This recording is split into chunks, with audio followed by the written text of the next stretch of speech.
You're listening to this episode on Spotify, Apple Podcasts, or YouTube. Hit that subscribe button and leave us a comment. It would greatly benefit the show. Hello and welcome back to Movie Bears with the Farx brothers. I'm Kirk. I'm Kyle. I'm Nick. And we're joined by Owen Royce, director-writer. We're talking about Close Encounters of the Third Kind. Spoilers? Okay, so why is this your favorite Spielberg, and then what's the best Spielberg? All right, well, okay, I'll start off. The best Spielberg is Jaws, hands down. Like, I love all of his stuff. But if you're talking, like, raw talent and also classical training, all mixed into one, and it's like this mega movie that's just amazing characters and amazing execution. The blocking is ridiculous in that movie. The multiple, almost Altman-esque layers of people talking over each other. I miss that in his movies. Like, he had that in E.T., he had it in Close Encounters, and then at some point it just kind of fades away, and it just comes out of favor, you know, like where you have lots of people actively talking, you know, like You see that in Lincoln. There's parts of Lincoln that have that. That's Probably. 2013. I actually never seen Lincoln. What the fuck? Okay. Zero interest. But What about Bridge of Spies? Have you seen Bridge of Spies? have I seen? No. What the hell? Okay. Well, because as you were going, I was like, wait a second.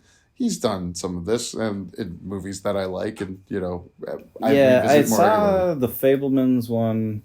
I did not like that movie at all. You didn't like the Fablemans? Oh my god, it's a horrible film. Like, and I don't like saying that because like it's so candy ass. Like looking at my back life and like writing about it, but like you're already way too successful. Nobody told you no, and I'm sorry. The movie, it's very vapid. Like No, I 100% have to disagree with you, and how it relates directly to this movie is that this movie, Close Encounters of the Third Kind, is about a crazy father leaving his family, which is what Spielberg thought for most of his life up until I think it was the 2010s when he found out that it was actually his mother who had an affair that caused his father to live separately from her. So the movie is a very complex thing about, I love my mother, but my mother is the reason that my family was broken, and I turned to my love of cinema to cope. Yeah, it doesn't really negate the idea that it's a very self-indulgent movie about, like, he draws that out so damn long. Like, it's just ridiculous to me. I was so bored and so uninterested. I loved the stuff with him as a little kid. I loved the stuff with him learning about film. When it got to that part, it was just melodrama, and it's like, this is the worst tragedy in your life? I mean, I'm sorry, but it's just not that big a deal. I've gone through a divorce. I've gone through like issues. This is normal life. I get it. But to really draw it out so much was just kind of like, it just lost all steam for me. The film had some cool moments to it, and I really enjoyed it. But I just felt like he's too close to the subject. And that's what happens sometimes is when we're writing about ourselves. You should always be pulling yourself into your stories, yes. But like literally doing autobiographical on yourself is just kind of like, fuck, man. Who's going to tell you no? Well, the counter to that is that there are decisions he made in Close Encounters of the Third Kind that he says he would not have made with relation to how the parents relate to Oh, the totally. children. He said that later on when he had kids, Yeah. he would never have left them. 100%. If you look at Roy in the film, he's not a great dad. No. He's not a great dude. Like, there's nothing great about this guy. Like, he's just kind of an asshole. He's very much Richard Dreyfuss. Like, I don't think he's an asshole in the sense that he's he's an everyman. Right. So is everyman an asshole? Well, to a degree, yeah. But, that's what it is. He is an everyman. He's very fallible, and he follows this beautiful, shiny object and forgets everything around him. What a reduction of the aliens to call him a beautiful, shiny object. Well, it is. What is what you see most in that film? What is the most attractive thing? Terry Carr. 100%. So, no, like, it's the UFOs, the beautiful, shiny object. You don't get to see what it is. You don't know what it is. You just see it, and every time it's on screen, it's got your full attention. Until you see the aliens at the end, and that's the little extra something. But, like, the reality is, most of the movie, you're just enthralled by these shiny objects, which is just literally to the base of what a human being is and an animal. Like Ooh, shiny. we love shiny. Think about it. What is our money based off of? Gold. Not anymore. Nixon changed that. Yeah, but even then, it's still pretty much boils down to gold, silver, diamonds, shiny things. That's what we value the most of anything. We're just a skip and a throw away from a fish. Nice. I thought it was very nuanced and interesting for Nixon to say, "Fuck you, France. I'm not paying you the gold on the dollar that you're owed. So we're going off the gold standard. You can't audit Fort Knox right now." And for France to not go to war with us over that. Well, they sent the battleship to pick up their gold. Yeah. But they left without the gold. But that's insane. French pussies. Yeah. All right. Take that, the French. We get listens there, so we indeed. Star Wars versus this movie, same year. One's in May, one's in November. Which played more of an impact in your life? Anyone? At the beginning, it was Star Wars, but when I got older, it was Close Encounters of the Third Kind. I mean, if you really want to put it out there, like Aliens is the one that made the most impression on me out of any movie like that. Big Jim? Big Jim. James Cameron. Oh, James. Yeah, yes. Jimmy. I like to call him Big Jimmy Cameron of Big Jimmy. I wasn't a Star Wars guy, so... You weren't? No, I was a Star Trek kid. I love Star Trek too. Yeah. I love. I always was a huge fan of Wrath of Khan. Not a huge Search for Spock. Voyage Home was great because I saw it in the theater. 5 is horrible, and then 6 Undiscovered Country. Obviously, Nichols come back. What? The legal drama with the Romulans. Yeah. Is that the 6? At the Fallen Empire and stuff? No. You're talking about 6, right? Undiscovered Country, yeah. Yeah, there's like the part where they have the whole like legal case and like the... Oh, with the Klingons. Sorry, you said Romulan. Yeah. I'm very sorry. Yeah, I'm very sorry. No, yeah, they get captured. They get sent to Rue Repente, and the asteroid. I love that one. It's because it goes back to what made Wrath of Khan good, which is a submarine battle. They reinvented how they did that because in Wrath of Khan, they're in like a nebula. Sensors are off. You can't see each other visually. And they're hunting around for each other. Then you go into this last one, you have a cloaked ship that can fire, which is something in canon you weren't allowed to do before. And now they had a ship that could fire while cloaked. And that made it awesome. And then you also had the Excelsior in there. I'm being a total nerd here. But yeah, that kind of makes me think about how like Star Wars eventually got warp, and then they used that in Star Wars 8 to do the like warping through something. They don't call it warp, but they call it I don't know. Nick, have you seen? And do you know what I'm talking about in the last? Like the hyperdrive? Yeah, they use the hyperdrive. Yeah. Well, it's not called hyperdrive, but it's like some kind of hyperspace. Yeah. But faster than light. Oh, I guess it was just they decided to use hyperspace. Yeah, they had a different explanation. So the difference between them is one is warp, which is compressing space in front of you and expanding it rapidly and behind you, and then you're not really moving, you're just pulling space around you. What the hyperspace is you're going into extra-dimensional space. So you're no longer in 3-dimensional space and you're skipping across. Not like a wormhole so much, but like you're going into a higher dimensional space, essentially. They don't have to explain it. They're just calling it hyperspace. Yeah. Nick, where are you at with all of these? Let's start with the Close Encounters of the Third Kind versus Star Wars. I know you're not a Star Wars person. Yeah, no, I mean, it would be, for me, it would definitely be Close Encounters over Star Wars. I mean, nothing against, like, old Star Wars. I wasn't a fan. I never watched the prequels. I saw Force Awakens because the girl I was dating at the time wanted to go see it. Mm-hmm. I remember very little from it. Didn't like that movie. Okay. Oh, I don't like Force. No one in this cave likes Force Awakens. Force Awakens. Oh, it's fine. It's not a that terrible movie. That was the first J.J. Abrams one. Yeah. Yeah, it was like, you're just showing me the same fucking movie? A New Hope again? Why? We're doing the Death Star again? Yeah. Why? Second one, I didn't love it, but it is a little more interesting than all the other 3. Democratization of the Force. Yeah, I But you get to the last one, and that's just such trash. It's like, wow, you just don't have ideas. So you mentioned being a control freak, and you're not freak. You said you don't freak. You freak off. No, you didn't use those words.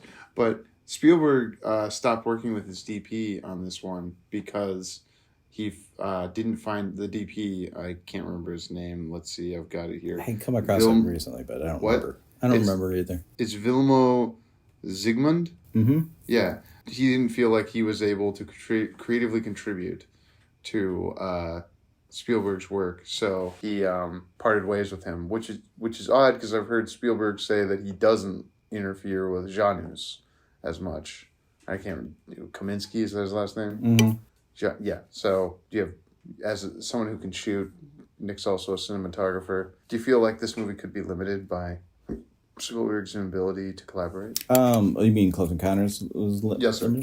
I don't think so. I think it's such a tight movie for me. Like, it just moves so good, both ensemble and focused on Richard Dreyfuss's character. I don't really have much of a problem. I think the visuals are just absolutely out of this world, and did very, very good with the blocking again too. Like, I was just watching a few of the scenes there when you guys were playing it, and it's like it always amazes me to watch what other people do with a camera and the focus on the actors and how they can reposition and tell more of the story with that.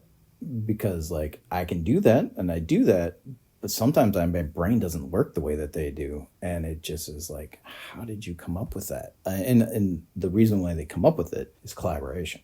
And, like, as I got older, I realized, like, collaboration with that DP is very important. So if they didn't have a great working relationship, that's too bad. Because that is some of the most fun I've ever had, is not only working with DPs that I've worked with before, like Ryan Grams and I can work ridiculously fast. Tim Schrader and I love visuals and love going. He gets what I'm talking about and a very artistic feel to it. Tom what does that mean there? When you say it's got a very artistic feel, I'm not sure I could quantify. Well, okay, so some things are more commercial feeling and they're very aesthetic, like very crisp. They look great, but they can't have texture. You know what I mean? Like, they can't. There isn't quirks to it. You know, and like Timmy, he's fantastic. He's just like him and Ryan, you know, worked together for a very long time, so they had very similar styles to each other. Whereas I could work extremely fast with Ryan, we almost had a short, you know, way of speaking between each other, and we instantly get each other. Tim would also be able to work with me really fast and think of things, but we were thinking on different visual levels, separate from what I was doing, which might have been more complexity of shots. The shots that we were actually doing together were like on Searchlight and stuff, were a little more meticulous and a little more about like how another film language would be working, and also visuals likewise. And then I've had other people that are just really good technical cinematographers. But like, I need people to be able to take, like, I come from an art film background, so like I need you to be able to experiment with me. And just sometimes, like, I'll have this piece has to be shot like this. This piece is this. This is my overall coverage. And these couple of shots here, I want to fuck around with. And we're just going to find something. I don't know what yet, but I know we have the amount of time to do it. And I know some techniques to try and throw at the wall. And I'd love somebody to be able to experiment with me, and we discover something that we didn't even maybe set out to begin with. So you're not storyboarding ahead of time with? Hell no. You're never storyboarded. I've storyboarded before. I'm a visual artist. I can draw, but it's not important. Like, I've never found that I've ever used anything. I have a specific shot. I can show you what that is. I usually only have one or two very specific. Has to look like this. Otherwise, the rest is jazz, and we're gonna figure it out. I'm gonna keep an accounting of my coverage, how I break down the shot. And then I'm going to work with the actor, and I'm going to find out what you want to do and how we can best do this and what's the most conducive way and what is this character doing. And then we can put it all together. I don't have the money to sit there and make everything fit into how I want it to be. And even if I did, I would be unhappy in the end, because anytime I've just freed it up to allow for other opinions and other ideas and new discoveries for myself, the complexity and the overall aesthetics and everything gets way better. Like everything. So if I watch all these younger directors, they want to all keep it all, they're so controlling over everything. They want to keep it all tight and all of this. They have to hit this. They have to hit. And it's like you're just driving yourself nuts. And honestly, if it had been a little bit different, would it have been that big a deal? Like, you know, there are flaws in my films eventually, but I'm more excited about the things that I would have never thought of and only got to because I collaborated and I opened it up and I gave you the original idea. You saw my script. You saw what I'm talking about. I've explained and I've gone down the script and I've broken it down for shots. Like there are shots. I just don't cement them in a visual unless I need to get across what I'm trying to show. But the question I was going to go to was kids and long takes and working with kids, because I think of this shot in this movie where they're in the kitchen and he's in the foreground on the right, she's in the background by the sink. There's a kid between them slapping a doll on the and like it's a 1.5 minute take where multiple people come in and do lines and kids are doing it in there. Yeah. And you worked with that kid on The Part We Keep, right? Oh, which kid? There was a kid in The Part We Keep on your Z-Fest movie. Was it 2? Oh, yeah. I had 2 kids. Yep. I'm thinking of the one that was nominated as the male actor for Child. Probably. Yep. Okay. What were the challenges there? Making sure they're comfortable, for one, and then hopefully you already know that they can act, right? Yeah. But then explaining complex things to them, that's hard. That's not easy to do. And really, I just have to explain what you're supposed to do, and then we got to run it and like find out, can you pull this off? You know, like the way you're going to speak, the way you're going to go about it, because they're able to act, but they don't have life experiences that you can connect with to tell them how to do this. Like in Close Encounters of the Third Kind, it's brilliant everything he did with that kid, you know, but it's all tricks. It's all, you know, pony show type stuff. Like it's literally toys that he was literally. I love that. That's my favorite part of the movie is you get this shot of him lit up by like the lights of these UFOs coming down out of the sky, and he goes, toys. And that's because, you know, Spielberg's literally had a present in front of him, undid the present, and then reached in and then pulled out what was inside the present. And it was toys. You know, the other one was the monkey, the gorilla mask. They call the kid in. He comes in around the corner. He sees this guy wearing a gorilla mask. Then he takes off the mask and realizes, oh, no, that's a person I know. So you go from this trepidation, this moment of stopping, I don't know what's going on, kind of confusion, kind of scared. And then it's mixed with relief and like, oh. And like that's when he's seeing this alien, and this alien in the story is somehow communicating with him, or, you know, making him at ease. Your kid on The Part We Keep was like 11 or 12. Did you have to do stuff like that? They're a little bit older, so he was old enough that he could understand the story. So, and I mean, it's hard when you're working with a kid, but he was great. Like, he was very solid. He has a future in it. Like, I remember telling him that, like, you really should keep going, because he did have good beats, like, just naturally. He would hit it right. And I was like, oh, nice. Okay, cool. I've been carrying around that I saw him crying in the bathroom at Z-Fest after the kid actor thing, and I thought it was because he didn't win, and I was like, oh no. Is that really what happened? Do you know? I have no idea. Oh, okay. Damn it. So I haven't. Yeah, my wife pointed out that it could have been that, you know, something else had happened. He could have upchucked from being up late or something. And that's why he was upset. And I was like, oh no, because I know the kid that won. And I was like, oh no, we caused sadness in this child. Yeah, it would be a little intense, you know, like this is a thing you're now is a dream of yours, and now you're being recognized, and then you have the potential of winning something. There's not a lot of little kids that love to not win. Yeah, you know, no, right? Like it's about you, you know, and that. No, I didn't know about that. Like, You don't really. I don't know that's again. I don't know other than I saw the kid. And I wouldn't doubt it though. That's the Okay, thing. okay, That makes total sense to me. And I don't feel bad that he would have had that experience, but it's also his experience and it's his learning experience, and like he's got to carry on with that, and that'll be an influential moment in his life, hopefully. So I respect him. So that's out there. I'm gonna give it that beat to end on, my friend. You respect the kid crying in the bathroom? I respect that he had to go through a highly emotional, weird event with adults who don't handle it well. So, like, why are we expecting a child Yeah, to? right. Yeah, the adults definitely don't take it well either. And, like, I just don't like being in the bathroom when I have to go, like, kids being alone in the bathroom when I have to be in the bathroom. I don't know. Yeah. Oh, he's like Larry David or something? Yeah, I am like Larry David in almost every way. All right, It's not my preference. Yeah, I mean, that being said, like, don't go on a film if you want awards, because, like, you win them and it's great, but trust me, you'll never be as great as the first time you win one.